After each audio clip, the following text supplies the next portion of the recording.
Madame, Monsieur, bonsoir. Civisme dans Question d'actu ce soir. C'est pas qu'on en manque dans cette émission, mais ce soir nous allons nous arrêter sur le concept du civisme au Maroc. Un automobiliste s'arrête quelques secondes en double file pour acheter du pain. Ensuite, une voiture s'arrête à son tour, puis une troisième, et en moins de 2 minutes, la voie entière est bloquée. À la Mouqata'a, ou l'arrondissement du quartier, la file d'attente s'est formée depuis 1 heure et puis quelqu'un arrive, salue une connaissance et se glisse discrètement devant tout le monde et personne ne pipe mot.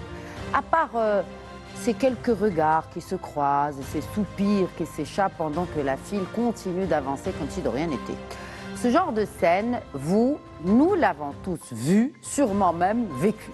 Et pourtant, ces deux exemples racontent exactement la même histoire, celle du rapport du Marocain et de la Marocaine à la règle commune. C'est d'actualité cette semaine puisque le Conseil économique, social et environnemental a publié un rapport sur le comportement civique dans les espaces publics. Et le constat qui s'en dégage n'étonne plus puisqu'il rappelle que les incivilités du quotidien sont devenues un enjeu de développement. Elles sont aussi relatives à la cohésion sociale et affectent même notre efficacité économique. Le CESE refuse d'ailleurs de réduire cette question à un problème de morale individuelle. C'est beaucoup plus profond. L'espace public est ce miroir où se reflète aussi bien le comportement des citoyens que celui des institutions qui le représentent. Oui, les Marocains, par nature et par héritage, savent respecter les règles. La preuve, c'est quand ils sont dans un environnement ou un pays où les règles sont respectées par toutes et tous, ils s'alignent. Donc le problème vient ou survient quand le Marocain sent que les règles ne s'appliquent pas à tous de la même manière. Et c'est là où la confiance se rompt et que les règles cessent d'exister pour certains. Le civisme est un contrat donc... Et comme tout contrat, il repose sur le principe de réciprocité. Alors en 2030, les visiteurs admireront peut-être nos stades, mais retiendront surtout les petits détails. Les véritables chantiers de la Coupe du Monde se trouvent autant dans le béton que dans cette matière invisible qui fait tenir une société debout.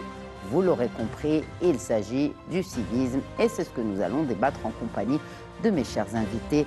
J'accueille tout d'abord... notre ancienne ministre, elle est présidente du think tank Awel, Madame Zha Sqli. Bonsoir, un plaisir renouvelé de vous accueillir sur ce plateau. Bonsoir Khadija Ihsen, merci beaucoup de nous recevoir à nouveau. Mais merci à vous de répondre aux questions de Média TV, comme vous le faites à chaque fois sur ce plateau. Nous avons également avec nous l'observateur politique, Si Rachid Boufous. Bonsoir. Bonsoir Lalla Khadija et bonne année 1448.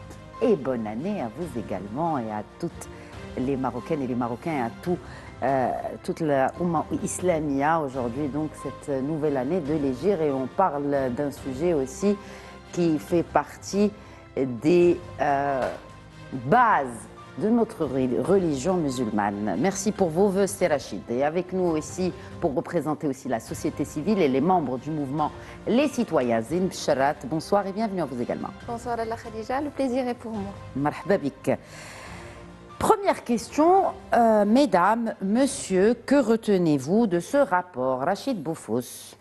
Alors, ce que je retiens de ce rapport du Conseil économique, social et environnemental qui vient d'être publié il y a quelque temps, qui a été réalisé sous forme de sondage auprès de 1012 personnes, c'est que seuls 7% des personnes questionnées jugent le civisme très élevé.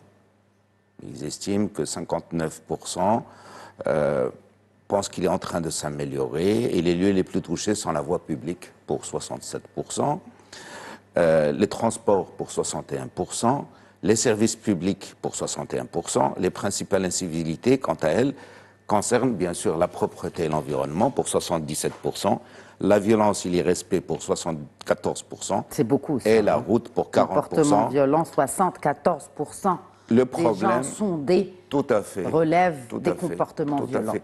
Alors, ça veut dire qu'il y a encore du travail à faire malgré tout ce qu'ont fait les différents gouvernements successifs, malgré tout ce que fait la société civile, et Dieu sait combien il y a d'associations qui s'occupent justement d'essayer d'encadrer les jeunes, notamment, aussi d'informer la population. Les médias aussi le font, hein, quand on voit par exemple que sur certaines chaînes concurrentes, il y a eu quelque chose comme 800 émissions ou programmes ou informations à destination, notamment deuxième, à destination du public concernant la citoyenneté. Alors, vous me direz, le problème, il est où?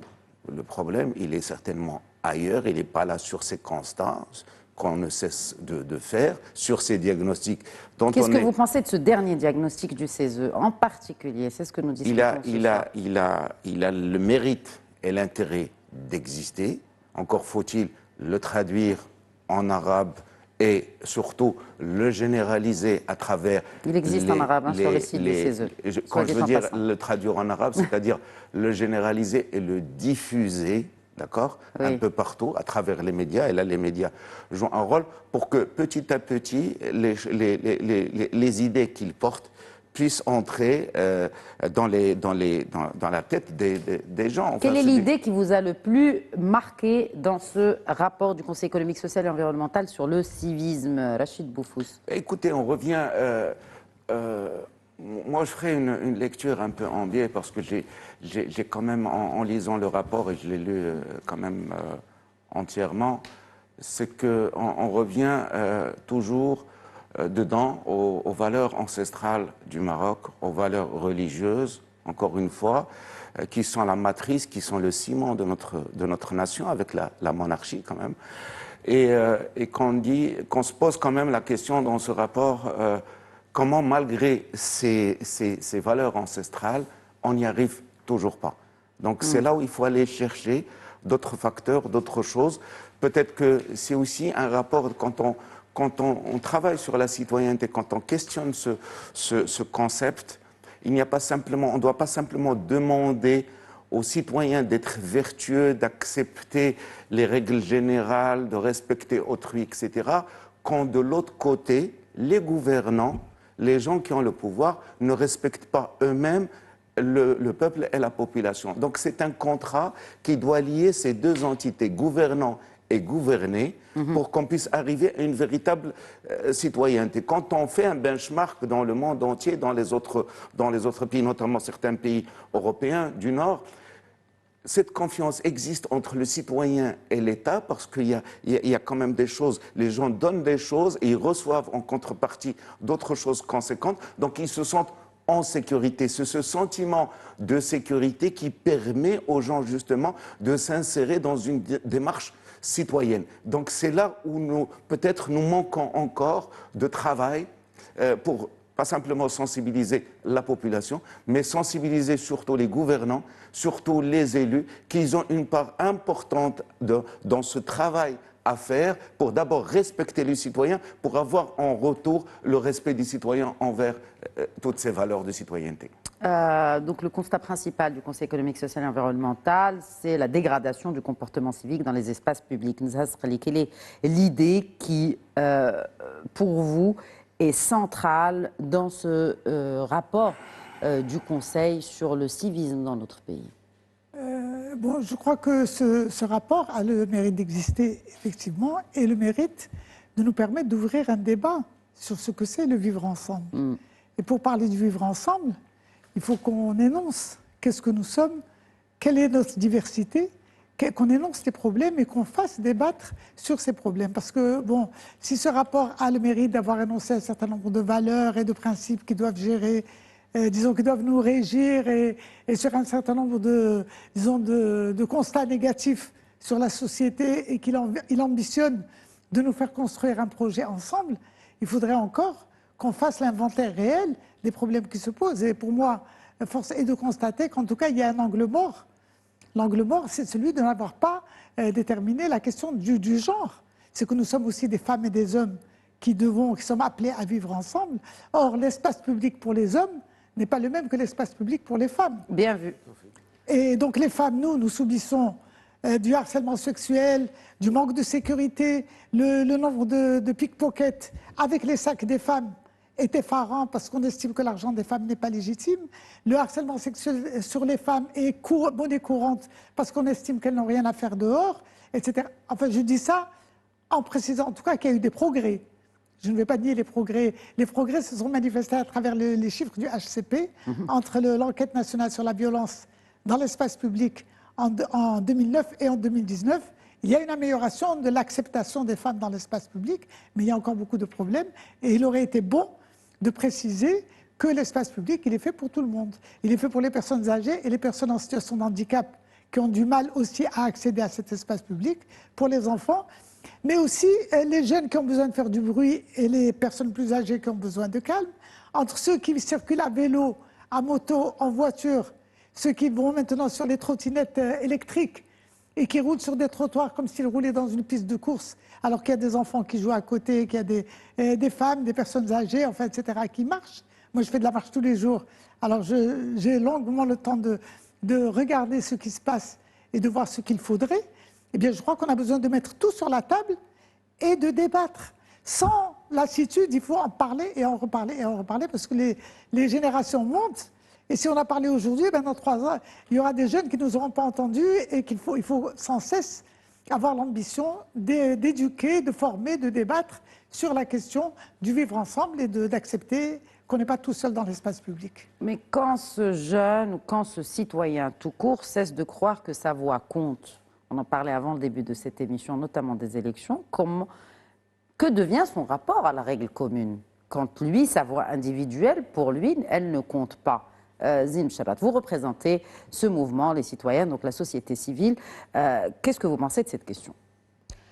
Tout d'abord, je devrais peut-être donner mon avis sur le rapport. Oui, bien sûr. Si vous permettez. Faites donc, je vous en prie. Merci. Merci beaucoup, mais je soulignerai que le rapport, il lie un peu le civisme non seulement à des questions de sanctions ou d'éducation, mais plus à la question de développement et la question du vivre ensemble. Oui. On revient un peu à Jean-Jacques Rousseau et au contrat social et un peu à la base de notre société et du fait qu'on a peut-être un peu oublié que la base du contrat social, c'est le fait de faire communauté pour vivre ensemble et pour travailler l'intérêt commun. Ce que souligne aussi le rapport aussi, c'est que ce taux d'incivisme est aussi lié à des facteurs sociaux, liés à l'institution et au manque de confiance. Et il le souligne qu'il y a un grand manque de confiance en l'institution et un manque de confiance entre les citoyens et les co-citoyens. On remarque un peu l'ambivalence entre la panoplie de valeurs qu'on a, des valeurs de solidarité, des valeurs religieuses aussi, des valeurs culturelles, mais de l'autre côté, vraiment un taux d'incivisme qui est regardant. Pour la deuxième question, pourriez-vous me la question, c'est que vous représentez un mouvement qui s'appelle les citoyens. Tout à fait. Et la base même de la citoyenneté, c'est la voix du citoyen. Mais quand ce citoyen voit, VOIT pour le coup, que sa voix ne compte pas, du coup... comment il revoit son rapport à la règle commune et à la société en tant qu'individu? Tout simplement, il ne se sent plus concerné. On ne protège et on ne participe que lorsqu'on ressent qu'on appartient ou qu'on a une part de responsabilité ou une liberté de donner son avis ou de parler ou de faire entendre sa voix.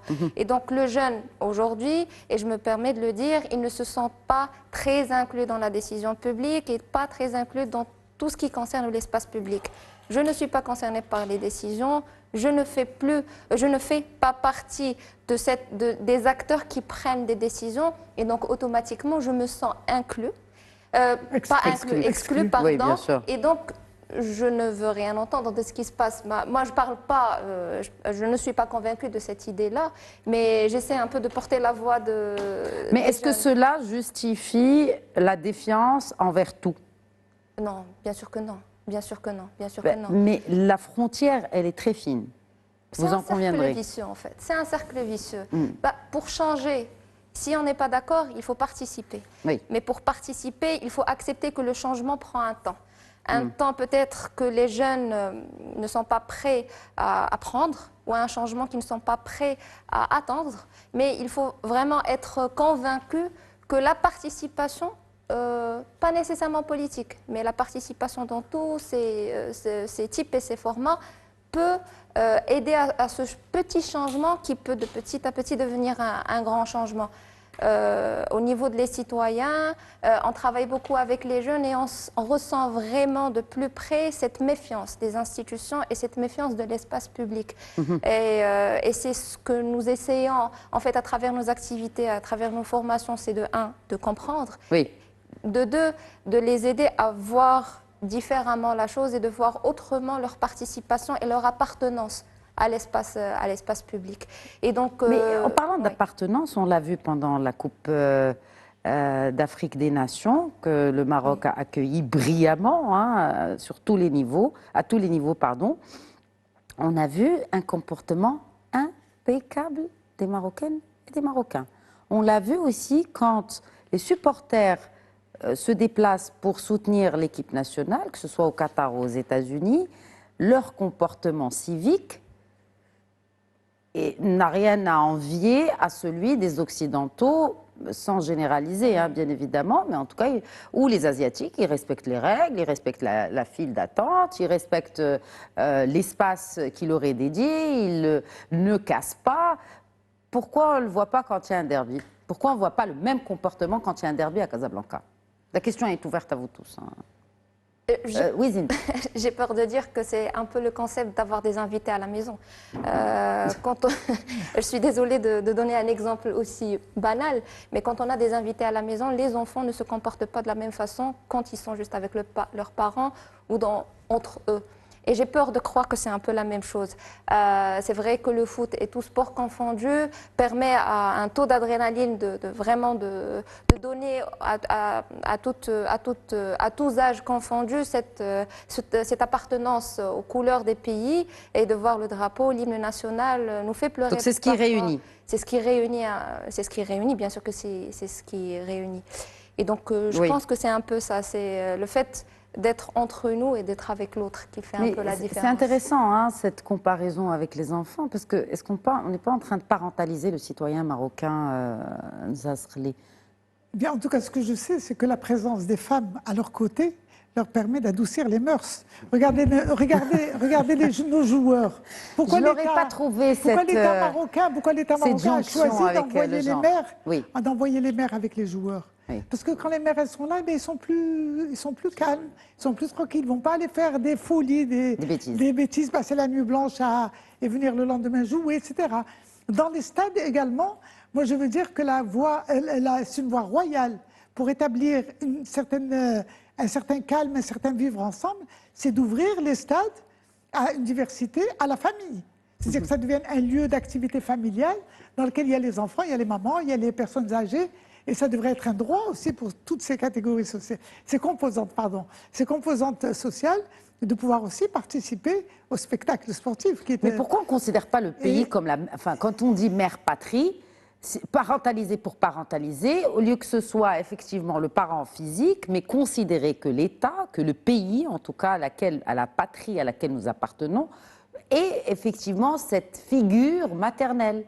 C'est-à-dire l'État représente un petit peu l'autorité. Oui. Et il est tout à fait naturel que chez les jeunes, il y ait une volonté de défier l'autorité, même quand c'est leur propre père qui les aime. Du coup, c'est paternel ou maternel, cette autorité? C'est parental. C'est parental, On peut dire que c'est parental, oui. Et je crois qu'une des voies importantes pour la question, par exemple, de l'hooliganisme, puisqu'on parle de ça, dans les violences, c'est de faire du public, d'abord s'adresser à ce public sportif et d'en faire un partenaire, de construire avec lui, c'est-à-dire de les associer à des actions citoyennes, même si ce sont des actions... Et je crois que ça a déjà été fait, par exemple, pour la solidarité avec le séisme, pour le don de sang, pour d'autres activités sociales qui font qu'on intègre ce jeune public dans la vision et qu'on en fasse des partenaires.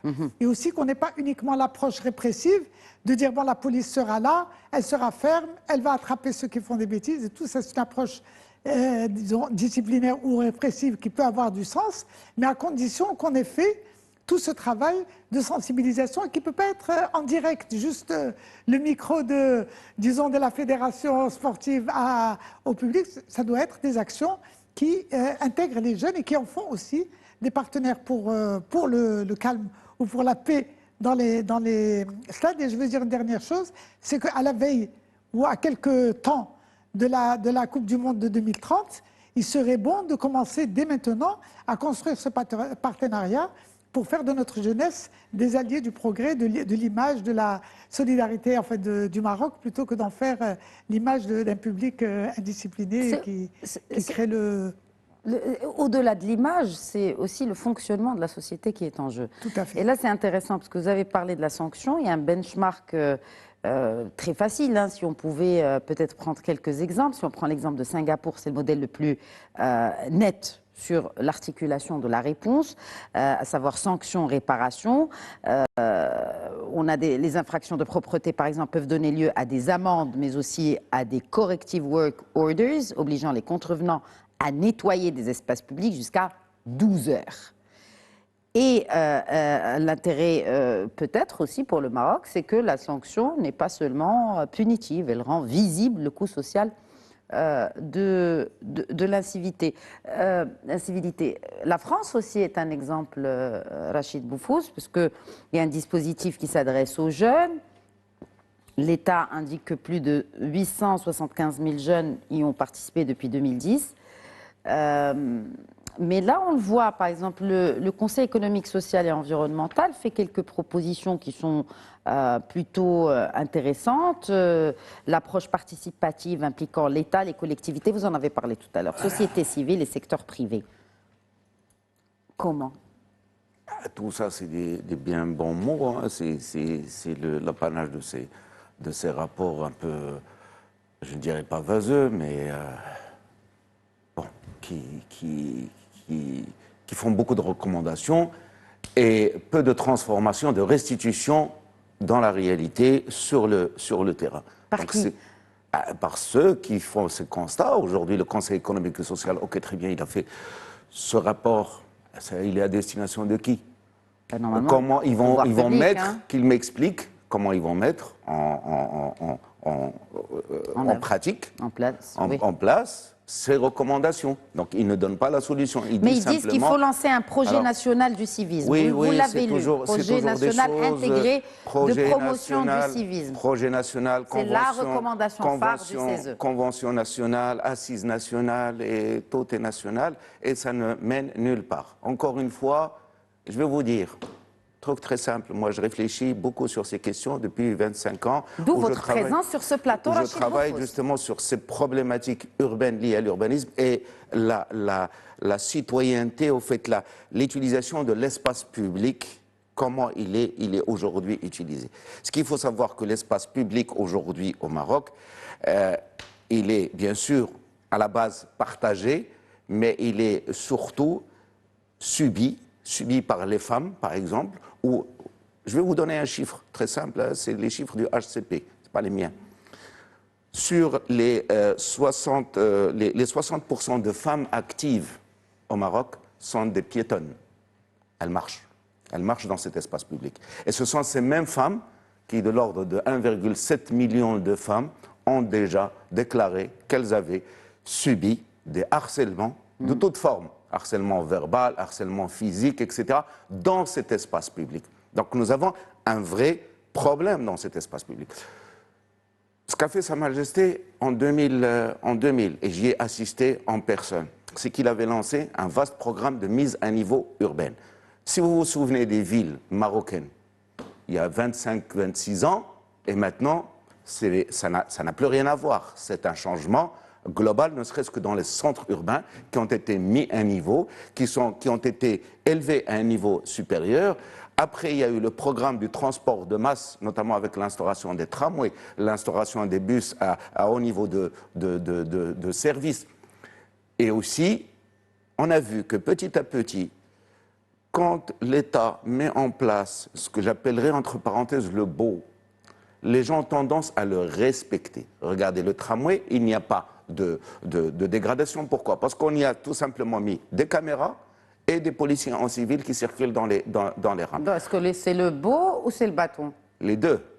Les deux.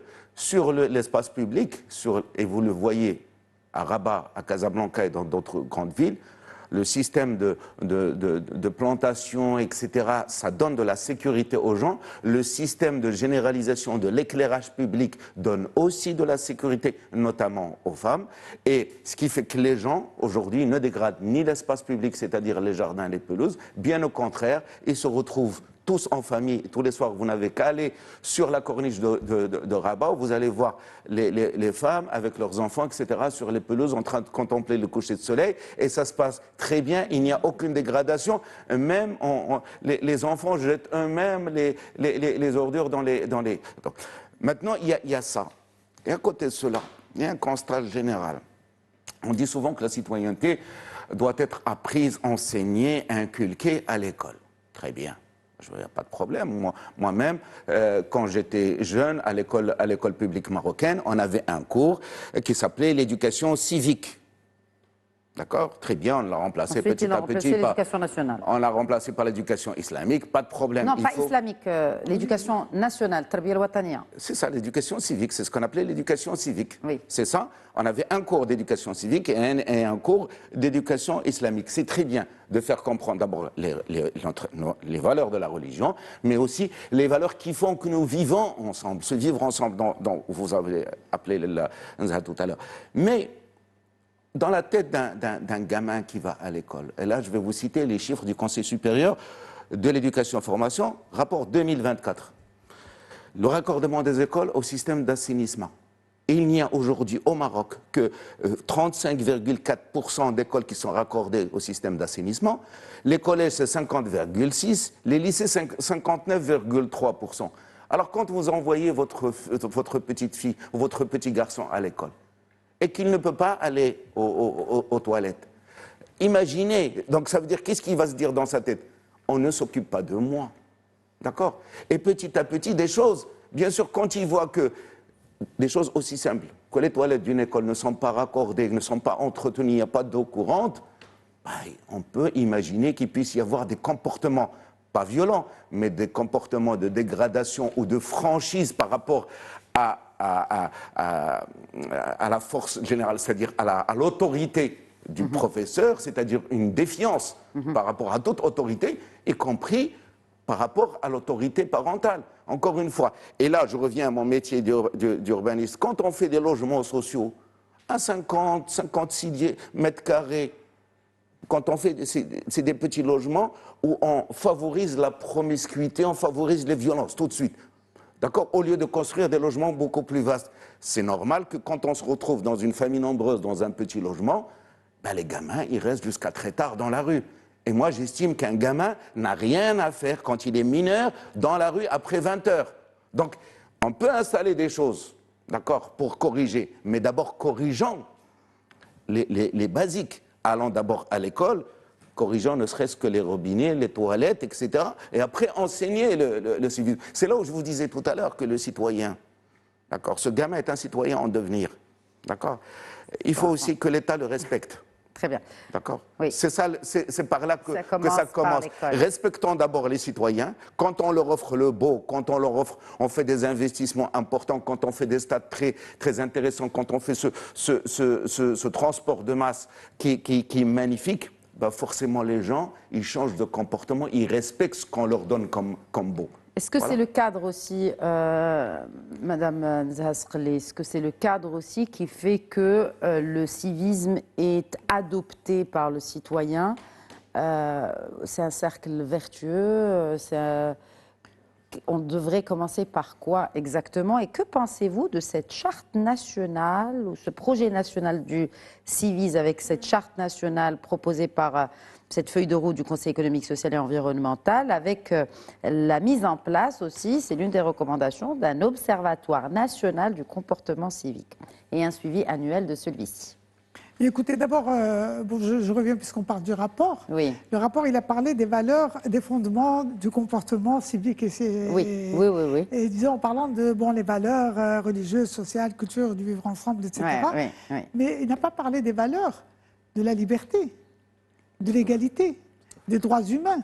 Tout ça, c'est-à-dire c'est une vision globale qui est indispensable, comme vient de l'expliquer très justement si Rachid Boufous, il y a la question de respecter les droits des gens à travers toutes les politiques publiques et de valoriser l'être humain et qu'il sente effectivement qu'il est au centre des politiques qu'on pratique. Et là aussi, on ne va pas dire qu'il n'y a rien. Bien sûr qu'il y a des efforts qui sont faits.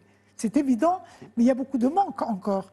Et je crois que pour qu'on puisse faire une belle charte, etc., et dire, bon voilà, on a la charte et qu'on la signe et qu'on s'en aille, ce n'est pas de ça qu'on a besoin. Mais qui va signer cette charte, cette carte? Justement, qui va signer cette charte et qu'est-ce qu'on va mettre dans cette charte? Oui. Alors moi, je crois que, encore une fois, l'occasion de 2030, c'est une occasion d'un levier exceptionnel, à condition qu'il y ait une mobilisation qui peut paterner cette initiative, qui doit être une initiative globale.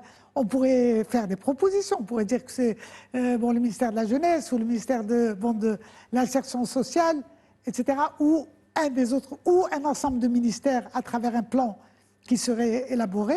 Mais au centre de ce plan, il y a la question de se préoccuper de ces petites questions basiques que sont le bien-être et le respect de la dignité, en fin de compte, des citoyens et des citoyennes à travers les besoins de base. Et je crois que lorsque le citoyen, effectivement, ou la citoyenne sentent qu'on les respecte, eh bien, eux aussi, ils respectent l'environnement. Et effectivement, l'exemple, moi, je dis que je fais de la marche tous les jours. Eh bien, tous les jours, je vois les espaces qui sont aménagés, qui sont propres, qui sont respectueux. Eh bien, ils sont respectés. On ne voit pas de détérioration, par exemple, dans les corniches qui sont aménagées, etc., où les gens, partout à travers le Maroc, il y en a, où les gens marchent, ils sont heureux, ils sont respectés. Eh bien, je crois qu'on devrait aller sur ce chemin-là et développer cet environnement qui est un environnement favorable au respect de la citoyenneté. Et on pourrait faire aussi, mettre en œuvre l'approche participative. Parce que l'approche participative, qu'est-ce que ça veut dire? Eh bien, il faudrait que l'État mette en place une vision et qu'il mette en place des budgets pour soutenir les associations, parce qu'il ne faut pas oublier que les associations, elles travaillent sans moyens. Donc, faisons un concours national, par exemple, de l'initiative citoyenne, faisons un marathon à la télévision, je ne sais quoi, pour exposer les projets les plus réussis, et demandons à cette large composante de la société civile qui ne demande qu'à travailler, c'est finalement de l'énergie qui demanderait à être canalisée, pour les encourager à des actions, de développer le civisme et la citoyenneté chez les jeunes. Mais ce qui est intéressant aussi à regarder de près, c'est que certains citoyens, Madame Srli, protègent leur espace. Je ne parle même pas des jeunes, je parle de manière générale. Ils protègent leur espace privé, mais se désintéressent totalement de l'espace public. Eh bien, on devrait parler peut-être de la gouvernance aussi, parce que au niveau des communes, pour que les communes aient une réelle proximité à l'égard de la population, il faut que ces communes reflètent le pouvoir, effectivement, de la société. Et ce pouvoir de la société, il reste encore dans beaucoup d'endroits, dans la majorité des endroits, il reste largement masculin, et il ignore les besoins des femmes et des enfants, puisque c'est les femmes qui gèrent le quotidien des enfants. Et on constate des améliorations importantes dans les villes qui sont régies par les femmes. Par exemple, au niveau de Casablanca, on sent qu'il y a des efforts importants. Au niveau de... je ne peux pas parler vraiment en détail de ce qu'il y a à Rabat. Oui, mais ce qu'on peut voir aussi, c'est au-delà des femmes. C'est-à-dire, on le voit même, c'est quand on voit que certains... Vous rentrez à la maison de quelqu'un, elle est propre, impeccable. Qui s'en occupe? Qui s'en occupe? La femme ou de Qui s'en occupe? Là n'est pas le débat, Lenza. Mais si, c'est un débat. Moi, ce que je dis, c'est que pourquoi on prend plus soin de chez soi que de dehors? Parce que le on, il est indéfini. Les femmes s'occupent de leur maison. Tout à fait. Le quartier, c'est la commune qui s'en occupe. La commune, elle est dirigée dans 95% des cas par des hommes. Et les conseils municipaux le pouvoir au sein des communes sont par les hommes. Très bien. Moi, je crois que c'est l'évidence même. Bien sûr. Je suis d'accord avec vous, mais je peux rajouter, on protège davantage ce que l'on ressent qu'il y a à nous. Et le défi, c'est que chaque citoyenne et citoyen se sentent copropriétaires de cet espace public. Et peut-être c'est là où réside le problème, c'est que ce n'est pas toutes les citoyennes et tous les citoyens qui se sentent copropriétaires de cet espace-là. Et donc protéger sa maison parce que c'est ma maison, c'est mon espace. Mais protéger mon quartier, ma ville, peut-être que ce n'est pas toutes les citoyennes et les citoyens qui ont un peu cette maturité de dire que la ville est un peu un espace pour tout le monde. Qui nous appartient. Qui nous appartient. Je pense que c'est ça. Je pense que de un. De deux, le rapport a souligné l'exemplarité. Et l'exemplarité, c'est de voir en les institutions, qui normalement on a perdu confiance, les institutions refléter un peu ce respect pour le citoyen et pour la citoyenne, respecter la nature du lien qu'on veut avoir en société, respecter les horaires, respecter la femme comme l'homme, comme le jeune, comme le plus âgé. Et c'est là où réside le problème. Le jour où l'institution publique sera l'exemple du bon comportement, sera l'exemple tout court, Oui. je pense que le citoyen, la citoyenne de 1, va commencer à rétablir ce lien de confiance qu'on a un peu perdu, ça de 1, et de 2 se sentira plus ou moins obligé d'être réciproque et de s'intégrer dans une logique réciproque de j'ai été respecté, ben je respecte. Mais quand vous parlez Ouais. Au lieu de parler d'institution, des jeunes, quand j'ai parlé de l'exclusion, oui. il y a aussi les jeunes qui souffrent de ne pas être représentés, donc qui ne. qui Donc, n'expriment de quelle pas dans les institution communes. parlons-nous? Parce On que parle les des- institutions, elles ont été effectivement évoquées dans ce rapport. Mais de quelle institution exactement? Est-ce que De c'est la le plus gouvernement? proche à la plus Est-ce que loin. c'est La la commune. collectivité territoriale? Le Parlement. Est-ce que c'est l'école? Est-ce que qui? C'est quoi les institutions? Quand on jette un emballage dans la rue, qui est réellement responsable? C'est là la question principale. Ben, on a un problème de généralisation. Parfois, on ne nomme pas les choses. Mais c'est ça, Et parce que c'est- vous dites vous-même des Ah. institutions, quelle institution? Oui, oui. Je Ben, compte les qui? institutions, ça part des institutions publiques, des administrations. Je parle de l'administration. Muqata'a, mais ça peut être aussi Jama'a. l'hôpital Vous du voulez coin. jamais, hein, Oui. L'hôpital, le petit hôpital comme l'hôpital, le CHU, ça d'un côté. D'un autre côté, on parle de la famille, de l'école, de beaucoup de choses. Quand on parle des enfants, quand on parle des jeunes, là, c'est plus la maison ou là, la famille ou là, la maman ou là, le père. D'abord, qu'est-ce qu'il qui dit le éduque. jeune de cette institution? Puisque vous êtes en contact permanent avec cette jeunesse marocaine. Que disent-ils des institutions? Et quelle est l'institution en particulier qu'ils regrettent qu'elle ressemble à ce qu'elle ressemble aujourd'hui et qu'ils espèrent qu'elle change de forme pour répondre à leurs aspirations? Moi, j'aimerais bien répondre du bottom vers le up. Yes. Et je commence par le bottom, et donc c'est la commune. Donc C'est la c'est le commune. niveau le plus proche, normalement, du citoyen, et du citoyen lambda. Donc c'est pas... Et pour dire que les citoyens, ce qu'ils disent de ces institutions, c'est que simplement, ils ne les représentent pas. Un problème, c'est tout C'est simple. parce qu'ils ne votent pas. C'est parce qu'ils ne votent pas hein, aussi. C'est un peu le cercle vicieux Bah, dont on c'est le parlait serpent tout qui à se mord l'heure. la queue, vicieux, vertueux. Bah, enfin. va les Ils sont une convaincre pour minorité à dire que avoir pour voté. que Oui. cette institution puisse te représenter, il faudrait voter, il Oui. faudrait participer, ou il faudrait peut-être partir et assister. Moi c'est ce que je dis à mes amis, mais assistez aux réunions, elles sont ouvertes au public. Et faites-vous votre propre opinion. Je pense que l'un des problèmes, c'est qu'on vient avec des idées reçues. Et je le pense très très profondément, c'est qu'on a un peu on est prêt à détester le politicien et la politicienne, à dire d'emblée qu'il est corrompu, qu'il est là pour ne Qu'ils pas sont travailler, tous pareils. et voilà, qu'ils sont tous pareils et que le but c'est vraiment de répondre à leurs intérêts. Mais moi je dis qu'il y a un peu de tout. Un peu de tout. Et les jeunes ne font pas confiance à ces institutions parce que, de un, ils ne prennent pas le temps de les connaître.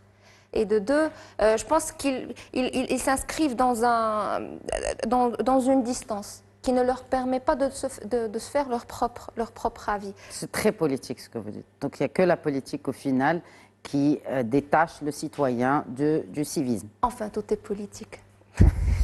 Tout est politique. Ou économique, ça dépend où vous vous placez dans le spectre d'appartenance politique. Bah, mais je parle de politique dans sa définition la plus simple. Ah oui. C'est la gestion du commun. Du commun. Et la gestion du public. Mais C'est ça. là, on parle aussi des Lemza médias. Sreli. On parle aussi des médias, parce Oui. que c'est les médias qui transmettent le message entre les institutions et entre la population. Oui. Et la population, elle reçoit d'abord un message Oui.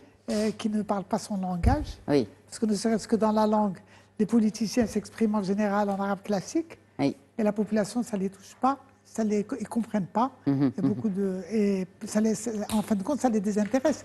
Ou bien on parle en français. Ou et bien ça en n'arrive parlant pas. d'Erijan, et c'est Et quand on un parle en populisme complètement inefficace tout à fait. qui ne sert ni le civisme, ni D'accord. la société, Et- ni le citoyen. Et justement, même parce que Parce même qu'il les sert actions- juste un agenda politique. Parce que ce qui est les communes, leur travail n'est pas connu, n'est pas médiatisé du tout, pas du tout. Au niveau du Parlement, seules sont médiatisées les séances publiques Oui. Alors que dans les commissions, c'est là qu'il y a le vrai travail, tout le monde le sait, où on passe la nuit à travailler, à discuter des questions et tout. Ils n'ont pas accès à ce débat. Donc ce qui fait, rien n'est fait pour rapprocher cette politique de la population et faire qu'ils disent « Ah oui, on avait entendu le débat l'autre jour, il y avait tel avis contradictoire. Ah, on a vu cela, qu'est-ce qu'il défendait ?» Bon, il faut donner l'occasion aussi aux citoyens et aux citoyennes d'écouter ce qui se dit et d'avoir la possibilité de faire leur propre point de vue. Regardons le débat télévisé en France et regardons les débats au Maroc. Bon, il faudrait qu'il y ait débat déjà. Comment vous dire? Je peux répondre à mon humble position actuelle. Il est très compliqué, Madame Srli, d'avoir un débat politique télévisuel aujourd'hui. Je rêve d'avoir deux chefs politiques, deux chefs de gouvernement qui discutent.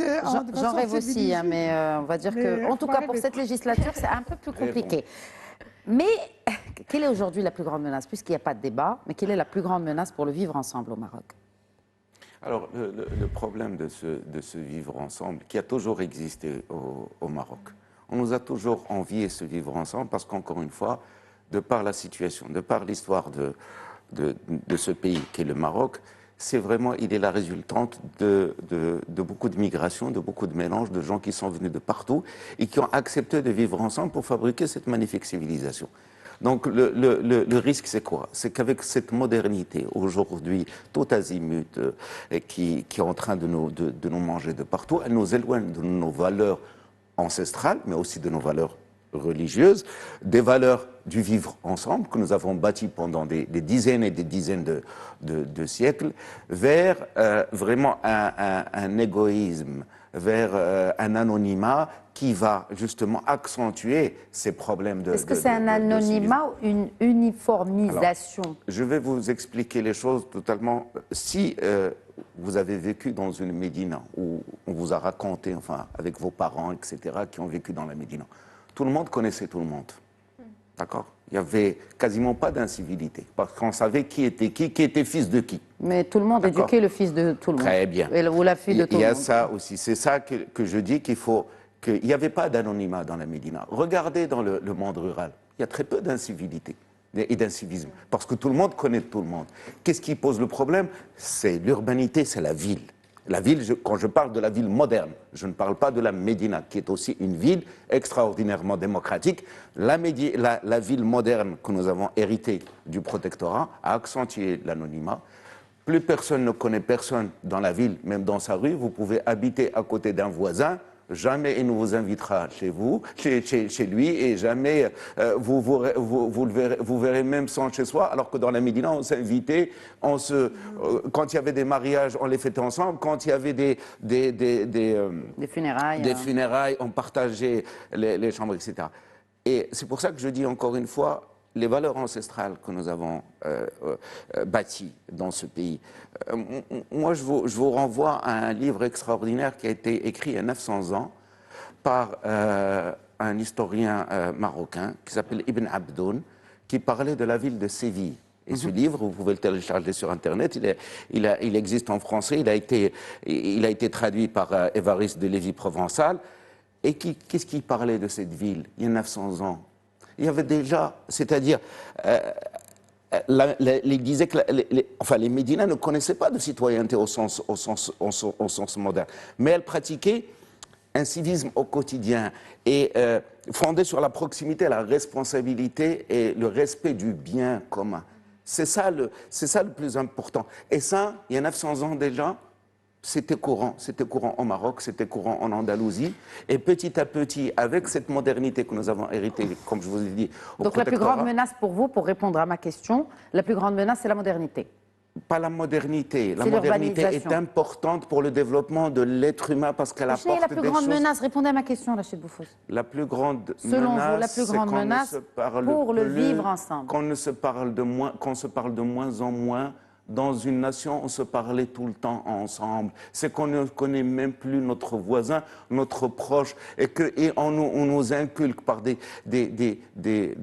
idées fallacieuses d'insécurité, de problèmes. C'est-à-dire, on hésite à aller vers l'autre. Oui. Et vous savez que quand on va vers l'autre, on s'enrichit aussi. Bah, Donc, l'autre avoir- aussi, c'est l'institution politique, c'est ces institutions aussi. Est-ce Alors, que les qui jeunes, a- parce qui qu'on a- parle depuis tout à l'heure de la responsabilité de l'État, la responsabilité des institutions, la responsabilité aussi du citoyen à être un bon citoyen.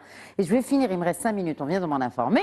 Le temps passe si vite avec vous. On oublie la violence numérique. La violence L'espace numérique, c'est ça. l'espace effectivement, public. ça c'est l'anarchie Simplement. totale. C'est ça oui. aussi. C'est plus seulement l'espace vécu, c'est l'espace numérique. Virtuel. Dans C'est ça lequel, aussi. virtuel, dans Qui est lequel totalement il y a des fake news, des fake Oui. news dangereuses, des, Oui, oui. des insultes, enfin, des atteintes à la vie Effectivement. privée, des Du violences à harcèlement, l'égard des femmes, absolument. du harcèlement. Enfin, il y a des vies qui sont détruites, des vies entières qui sont détruites Oui. à cause de à fait. Tout à et fait. également des accusations. Tout à fait. Dans les fake news, on va dire demain, celui-là c'est un voleur, celui-là il a fait ceci, celui-là. Tout à fait. Et sans aucune preuve ni rien, et on détruit des Bon, réputations, des noms. l'État sévit hein, sur cela, mais alors je vais finir, mesdames, monsieur, sur une question. Si vous aviez un seul chantier à ouvrir demain pour améliorer durablement le civisme au Maroc, ce serait lequel?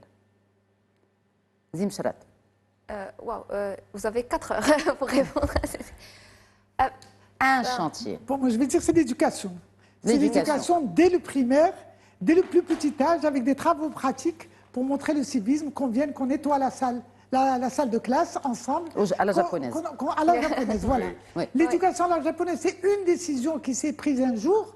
Et en une année, elle peut être mise en œuvre à travers tout le pays. Oui. Et ça va changer fondamentalement l'éducation à la citoyenneté Milloul. Bien sûr, ça ne peut pas être la seule mesure, mais c'est une mesure phare. C'est un puisque grand vous demandez chantier, une seule, quand même. un grand chantier, l'éducation au civisme, à la citoyenneté, priorité, basée sur les valeurs d'égalité et de liberté, et de respect de l'autre. Et de Point respect de final. l'autre, pour préserver ce vivre ensemble qui est emblématique au Maroc. Zim Charat, vous n'avez pas 4 heures. Non, pas de surprise, l'éducation. Oui. Mais puisque je représente la société civile, c'est vraiment de donner plus d'espace à la société C'est-à-dire civile, de faire son travail. On parle du tiers secteur. Et c'est un secteur qui... Selon le dernier rapport de la commission chargée d'élaborer le nouveau modèle de développement qui Tout a à mis fait. en avant ce concept de tiers secteur que vous représentez, donc la société civile. Tout à fait, c'est de donner à la société civile Les moyens. les moyens et l'espace pour faire son travail. Elle fait déjà le travail, une grande partie du travail avec les moyens de bord, avec quelques partenariats qu'elle fait avec des organismes internationaux,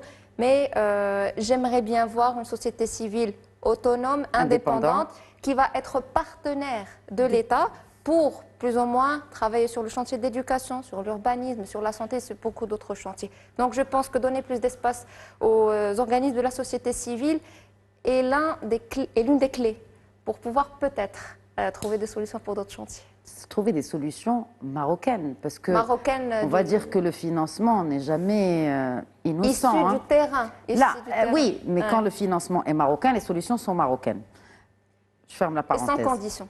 Oui, ben, bien évidemment. Et puis, c'est vraiment un grand point d'interrogation Vous avez parlé de sur le travail. l'autonomie de la société civile. Absolument, et La société civile. l'indépendance aussi. Pourquoi on doit dépendre d'un financement européen, américain ou autre Voilà. qui va un peu orienter les travaux de cette société, de cette association ou de, Et si je me de permets, ce collectif?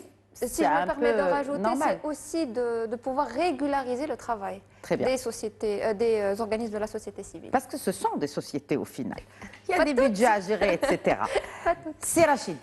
Moi, je Le dirais, chantier. Le chantier, il n'y en a qu'un seul, on peut le faire d'ici 2030 et c'est pas très difficile et je rejoins exactement ce qu'elle a dit, le Lenzar, l'école, mais avant d'entrer à l'intérieur de la classe, raccordant les toilettes des écoles au système d'assainissement, parce que ce qu'il faut savoir encore, et ce sont des chiffres, sur les 400 000 gamins qui quittent l'école, Les enfants, les gamins.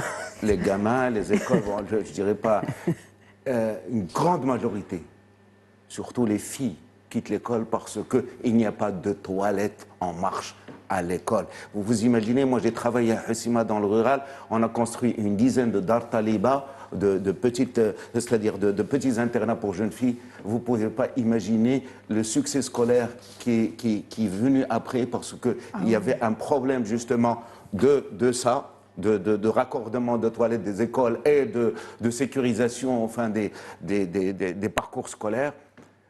je vous dis, c'est très important. Ça commence effectivement à l'école, mais donnant les moyens à cette école, pas simplement en matière d'équipement, mais aussi en matière de formation pour les instituteurs et en matière de rémunération, pas simplement à l'école, mais aussi au niveau de la société, au niveau de la fonction publique, parce que... Ah, mais attendez, non, l'enseignant, il a bénéficié d'un appui gouvernemental. Rappelez, Vous imaginez il y a une qu'aujourd'hui, semaine, par le chef du gouvernement. C'est-à-dire que...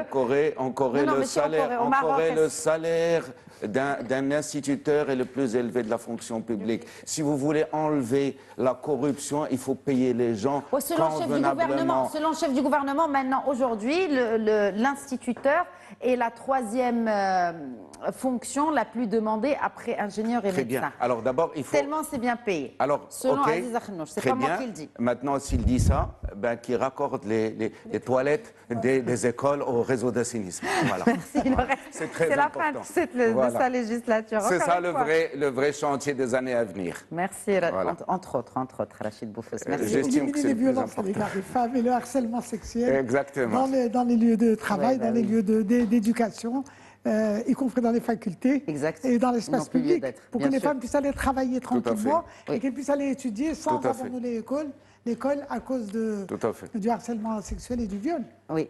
Tout à fait. Merci beaucoup. Merci Lenza Khli, merci Zim Shrat, merci à vous et Merci, aussi Lella c'est Khadija. Rachid Boufous. Tabarakallah alik. Shnou. Il faut raccorder les toilettes des écoles.